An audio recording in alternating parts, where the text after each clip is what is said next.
ఈరోజు కార్తీక దీపం గురించి కొన్ని విషయాలను తెలియజేసుకుందాం. కార్తీక మాసంలో వచ్చే ప్రతిరోజు ఎంతో ప్రాముఖ్యమైన దినమే. అందులో కార్తీక మాసంలో దీపారాధన చేసేందుకు ఉత్తమ సమయం ఇప్పుడు తెలుసుకుందాం. మీరు నా ఛానల్ని రోజు ఇలాగే చూడండి. నాకు తెలిసినంత వరకు మన హిందూ ధర్మంకి సంబంధించి చాలా విషయాలు నాకు తెలిసినంత వరకు నాకున్న పరిజ్ఞానం వరకు మీతో తెలియజేసుకుంటాను. హిందూ సాంప్రదాయం ప్రకారం కార్తీక మాసంలో దీపారాధనకు ఎంతో ప్రాధాన్యత ఉంది. ఈ నెలలో మన తెలుగు రాష్ట్రాల్లో చాలా ప్రాంతాల్లో కోటి దీపోత్సవం, లక్ష దీపోత్సవం కార్యక్రమాలను ఘనంగా నిర్వహిస్తారు. పురాణాల ప్రకారం దీపం పరబ్రహ్మ స్వరూపం. దీనికి పాపాలను ప్రక్షాళన చేసే శక్తి ఉంటుంది. అంతేకాదు మన ఇంట్లోని ప్రతికూల శక్తులు ప్రవేశించకుండా సహాయపడుతుంది. కేవలం సానుకూల శక్తినే ప్రవహింపజేస్తుంది. అందుకే దీపం లేని ఇంటిని ప్రాణం లేని శరీరంగా భావిస్తారు. వీటన్నింటి సంగతి పక్కన పెడితే కార్తీక మాసంలో ఎప్పుడు దీపం వెలిగించాలి, ఏ రకమైన దీపాలను వెలిగించాలి, దీపాలకు నూనె లేదా నెయ్యి దేనితో వెలిగించాలనే ఆసక్తికర విషయాలను ఇప్పుడు తెలుసుకుందాం. హిందూ మత విశ్వాసాల ప్రకారం దీపారాధన చేసేవారు కేవలం మట్టితో తయారు చేసిన ప్రమిదల్లోనే జ్యోతిని వెలిగించాలి. అందుకంటే మన శరీరం పంచభూతాలకు లోబడి ఉంటుంది. ప్రమిద కూడా మన శరీరానికి ప్రతీకగా ఉంటుంది. అంతేకాదు దీపాన్ని లక్ష్మీదేవి స్వరూపంగా కూడా పరిగణిస్తారు. దీపారాధన చేసే సమయంలో మనలో చాలామంది కొన్ని పొరపాట్లు చేస్తుంటారు. చాలామంది దీపాన్ని వెలిగించి ముందు ప్రమిదలో వత్తి వేసి ఆ తర్వాత నూనె లేదా నెయ్యిని పోస్తూ ఉంటారు. అయితే అలా కాకుండా దీపాన్ని వెలిగించడానికి ముందే నూనె లేదా నెయ్యి వేసి ఆ తర్వాత వత్తులను వేయాలి. స్టీల్ పాత్రల్లో దీపాన్ని ఎప్పటికీ వెలిగించవద్దు.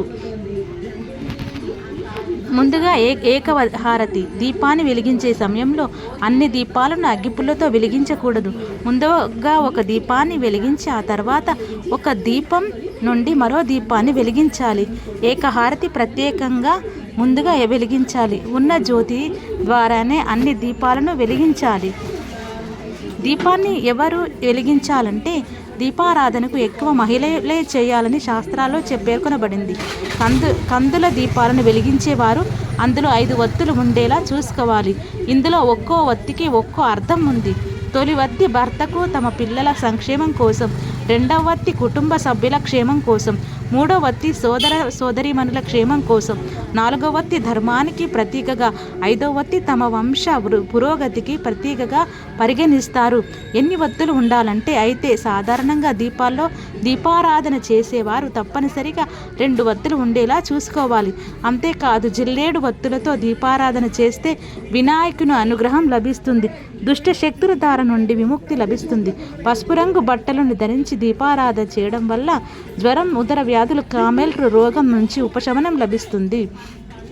దీపారాధన ఎప్పుడు చేయాలంటే కార్తీక మాసంలో దీపారాధన చేసేవారు ఎప్పుడు పడితే అప్పుడు దీపాలను వెలిగించకూడదు. కేవలం సూర్యోదయం సమయంలో దీపారాధన చేయాలి.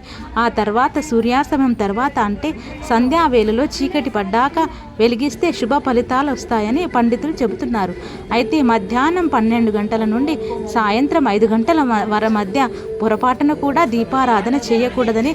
ఎందుకంటే ఆ సమయంలో ప్రతికూల శక్తుల ప్రభావం అది ఎక్కువగా ఉంటుందట. అందుకే సాయంత్రం 6 తర్వాత దీపారాధన చేయాలని పండితులు చెబుతున్నారు.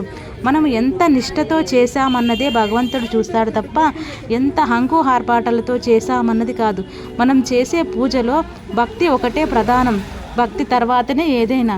ఆ పరమశివుడు ఒక కలశపు నీటికే పురవశించిపోతాడట. కలశపు నిండు నీరు అభిషేకానికి. అంతటి ప్రాముఖ్యం ఉన్న ఈ మహాకార్తీక